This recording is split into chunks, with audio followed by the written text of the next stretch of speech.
will a medical doctor work for 9 months, 16 months, 19 months without getting paid? But you see how much kidnappers are picking from victims and Please, doctors will always say doctors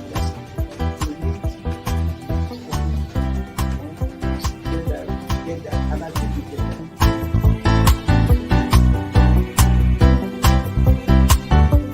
The 3% for the oil producing community is too low. So it is support that is needed. And once you get the support, your airline people will blossom. This is Nigeria. You need to give people sense of belonging.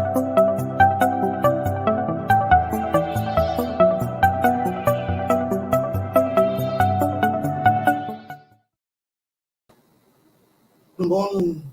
It's another edition of Inside Nigeria this Tuesday morning. My name is Bode Gbadibo, and as usual, I am not alone.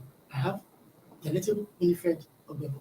good morning for day and for viewers out there. Good morning. Thank you so much for keeping faith with us. This is another Tuesday morning. Exactly, November 23, 2021. Well, Winifred, we don't have a guest in the house today. But we hope someone will join us remotely to talk about issue of security, especially the abduction on Kaduna Abuja Expressway. The Sunday one was something else. Life was lost, people were taken away, and I heard they've been making contact with the families to actually millions of naira as ransom in these hard times. It's very, very unfortunate. But we have other stories lined up for you on the front pages of some national dailies, including our own business newspaper, The National Economy. And as usual, we're starting with Nigeria's most influential newspaper, The Leadership.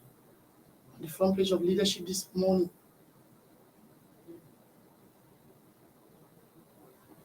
attacks on Abuja Kaduna Road, a national shame, says Hariwa Consultative Forum.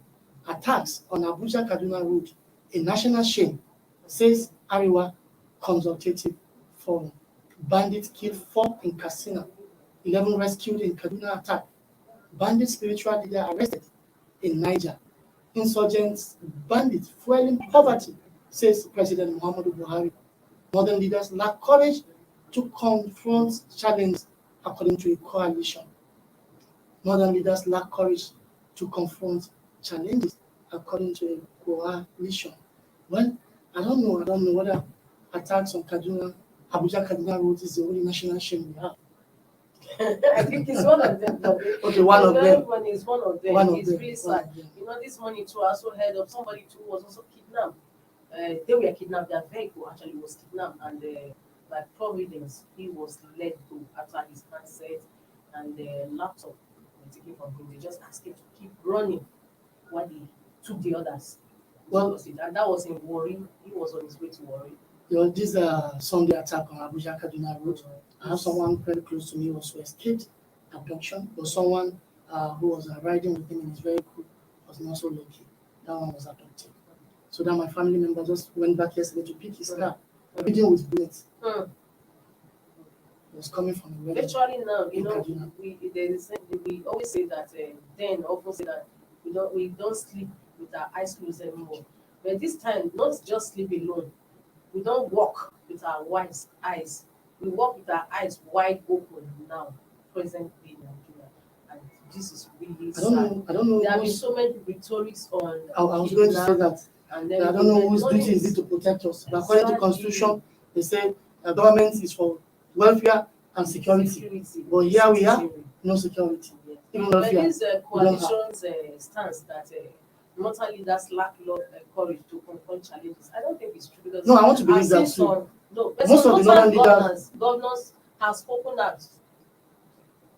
Most of the northern leaders I know who are supposed to be concerned with issue of insecurities in the north are rather talking about Nnamdi Kanu, Sunday Igboho. Okay. So for me, that is shying away. Deal with your problem. Let other elders in other places deal with their problem. Some of the northern governors have actually been speaking. They have been speaking. Governors like Masari, governor of Katsina, he has been talking. Exactly. Sometimes you see him on channels, expressing his frustrations at the level of insecurity in his state. At the time, he even said he himself is not safe in government house. That the insurgents don't just come short of invading government house. And we also have the Zamfara State Governor too. That one has also been talking. Don't forget that it was for the Zamfara State Governor that called for state of emergency in the state. And so it some actually have been talking, though not all of them. Okay, but let's see what happened on Kaduna Abuja Road 2 days ago on Sunday, while travelers were applying the road on Sunday afternoon. This is live kidnapping. This is kidnapping life in broad daylight. Thank God for our life on the 21st of November 2001. Thank you, God, for saving us. Nigga, my Jesus.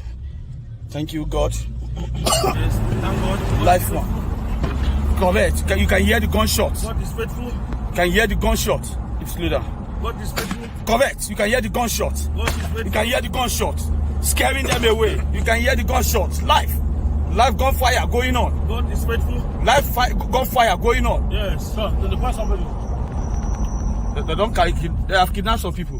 What's happened? La ilaha illallah. Oh God. Let's ask some people. So someone is been shot. Is oh shit right inside his car. Oh God. So he's happening live on our way back. Oh shit, he's been shot. He's been shot. Under! Individual! Individual! Yeah! Individual here, God! What did I tell you? See individual! Hey, it's Gabokimu! They carry our friend. Hey, they don't carry our friend. Yes, you are our friend. Hey, Jesus! I tell you, say this car! Hey. You said me also like motor one. Jesus, they carry our friend. Oh God! Oh God of creation! Oh, Jesus. Hey, I just live here before. If any, Oh God! Well, that's what happened, or part of what happened on Abuja Kaduna Road on Sunday afternoon, where at least one life was lost and many people were taken away, while others also escaped. Unfortunately, but that has become a present day reality. Exactly. You don't get to see any statement from Abuja about the happening. Kidnapping continues to thrive, yet nothing is being done about it. And you see that these kidnappers, they will hold their victims for long period of time. Exactly. 1 month, 2 months. Cause to solicit the demand for ransom from their families, yet no trace is made of their cause. It's really sad. But if I may ask, what happened to the policemen? Policemen, they were all women, female policemen. I think they were soldiers that were recruited then. Was it last year? sometime last year or 2 years ago. Yes. And when they were recruited, there was relative peace in that corridor. They are no longer on that road because about 10 days ago or 11 days ago, I traveled the road myself. The upper Sunday, penultimate Sunday.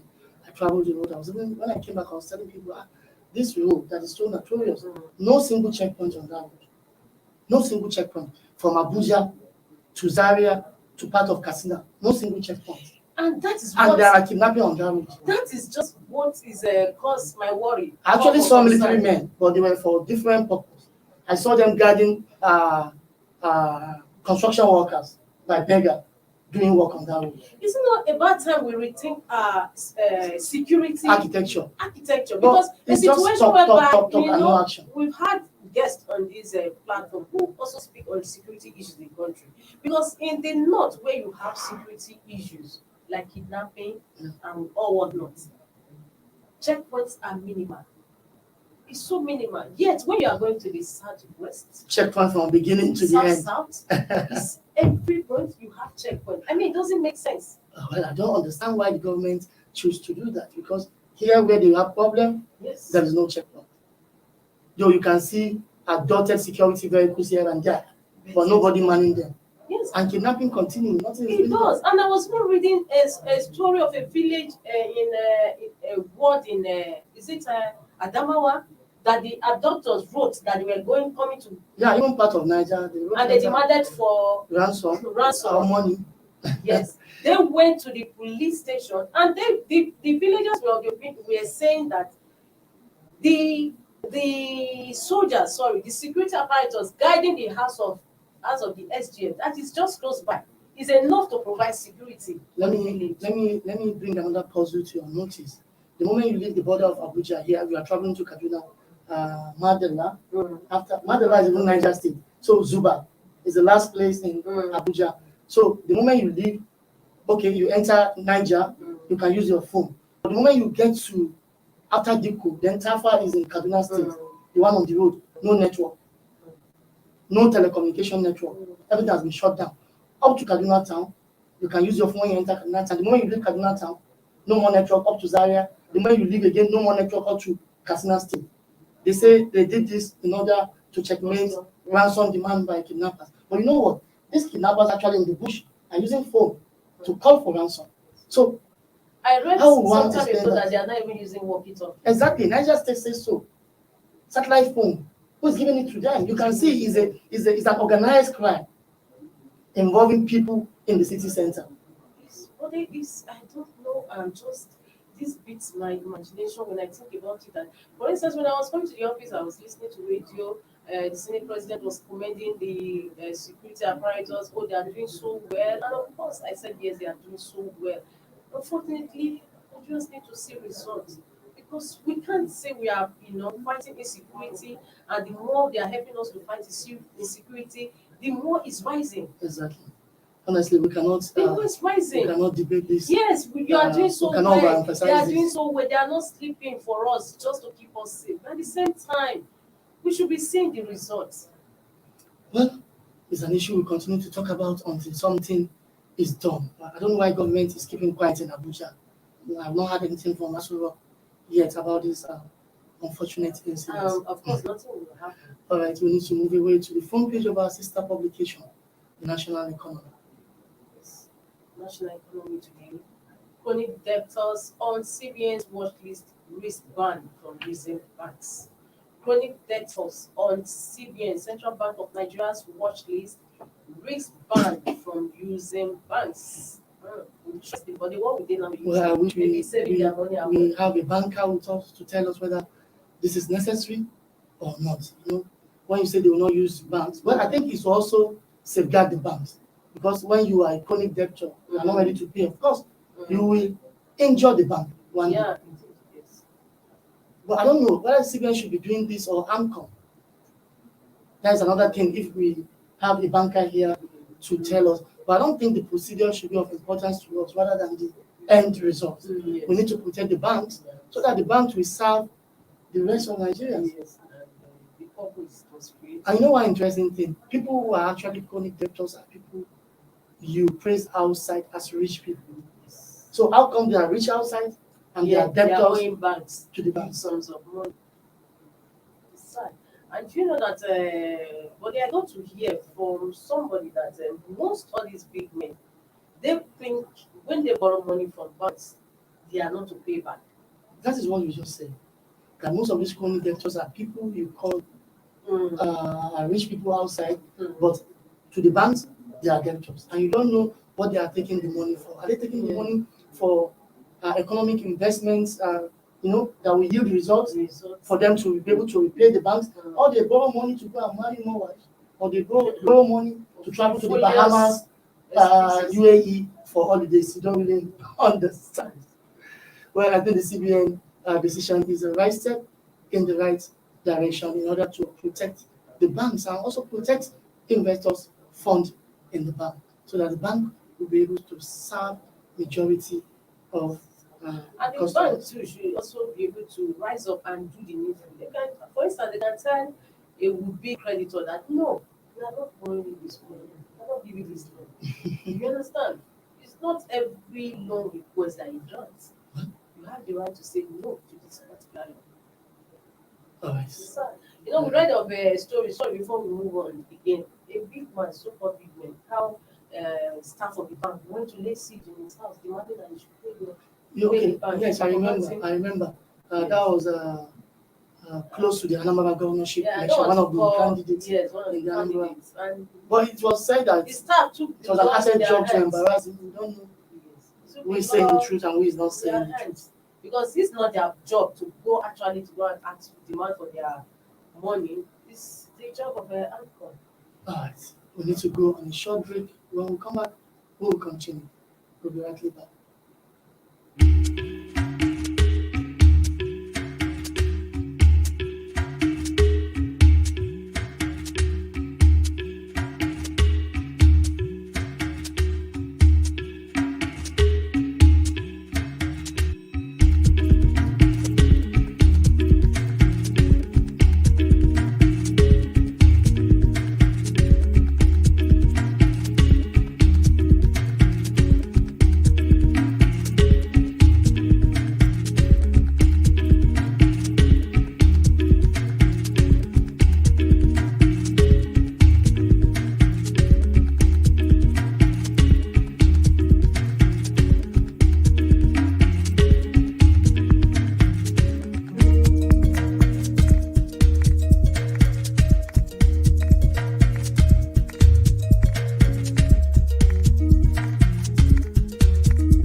For sponsorship and advert placements, please contact 080-3688-6158. Last Word Leadership Podcast Studio. You have the last word.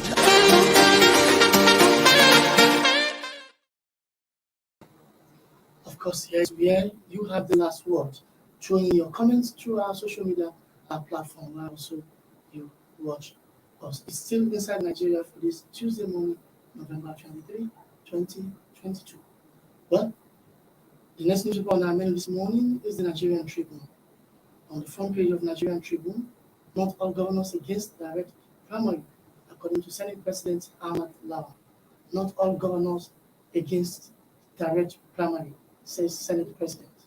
Explains why NICE expects Buhari to assent Electoral Act Amendment Bill.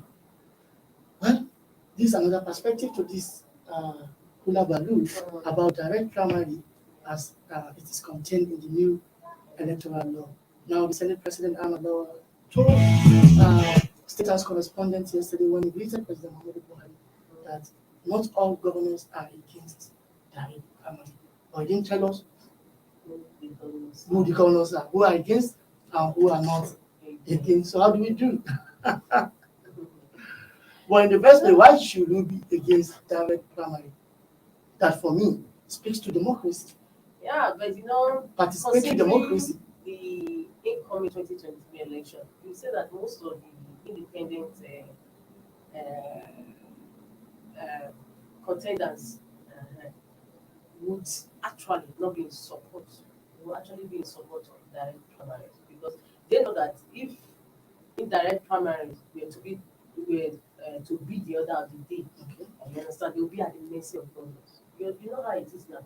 Governors are godfathers in their region. You just have to go and control to them so that they will help you to at least win some reasonable votes in that state. But if there's direct primary, I don't think any independent contender give a vote about that. And what happened? But you know whether direct or indirect, you still need some money. Winning your way through. If you have money, if you're dealing with a lot of people, you need to. Yes, but if it's indirect, this time around, even if you have money, you still have to go through the people. Exactly, go to the. Now, another version of the story is that some governors who are against the direct primaries has also drafted the help of the Attorney General of the Federation, Abubakar Malami, telling him that he should impress it on the president not to assent the electoral bill. Or he will. No, I'm telling you another version of the story. Okay. There are some of the governors who are against the direct primaries are said to have drafted Attorney General of the Federation and Minister of Justice into the arena, telling him to impress on the president not to sign the bill into law, or he will lose his he will not get his aspiration to become the next Kebbi State governor. So do what we want in order for us to give you the Kebbi governorship on the platter of gold, or you don't do it and we make sure you don't get the Kebbi governorship. I don't know how true is that version of the story, but the direct primary or not is the one causing all this. And but the direction of this electoral act, where it's going, I don't know. I'm beginning to have shivers about it. How, if you may ask, you know, when the president traveled, he wasn't in the country then. We were made to understand that the president was working from home. Immediately he came over the weekend. He signed the petroleum industrial bill into act, into law. Remember, but then vividly what happened? He worked. The spokesman, the media advisor said he worked from home. That immediately came, and on Monday we already have the PIA. So that means they attach So more this one importance to now, it. exactly. So this one now, everybody is now Lobbying lobbying before he him. will sign. No, look, if this week he doesn't sign it, Yeah, he's something not going to sign it. something might happen. Yes, he's not going to Okay, sign it. Because this one that now we are now lobbying him. Oh, To do the right thing. to do the right thing, sign. Oh, the governors are for it. Oh, sign. This is for the people's will. Speaker had to go there. Senate president had to go there after finishing their job at the chamber. That is the people's will. Oh, No, you God. bet me. But All if right. he doesn't sign this week, that means he's never going to sign. Let's keep Because you our don't need fingers to crossed. lobby him. It's taking too long. They didn't know lobbying him. Even with all the outcry against the PIA. Remember, there were so many reservations. Many people came out. We even interviewed the PANDEF secretary then, even Senator Bashir. Even with all the reservations, the president did not waste time. He signed it into law. That was what happened. Let's keep our fingers crossed and see whether the president will quickly sign the Electoral Act Amendment Bill 2021, or he will wait for some time. As of today, I think he has 26 days left. So he has ample time to think over it, whether to sign or not to sign. Although the president will be on the side of the people. Then what did And democracy. Do you think the people actually want that? People want democracy, popular participation, participatory democracy, where it is the people that will decide, not a select few. You decide for the Exactly. All right, let's move to the last newspaper on our menu this morning. The THISDAY newspaper on the front page of THISDAY this morning, with Buhari's consent, APC to hold national convention February 2022. With Buhari's consent, APC to hold national convention February 2022. Stakeholders to determine exact date. Imagine.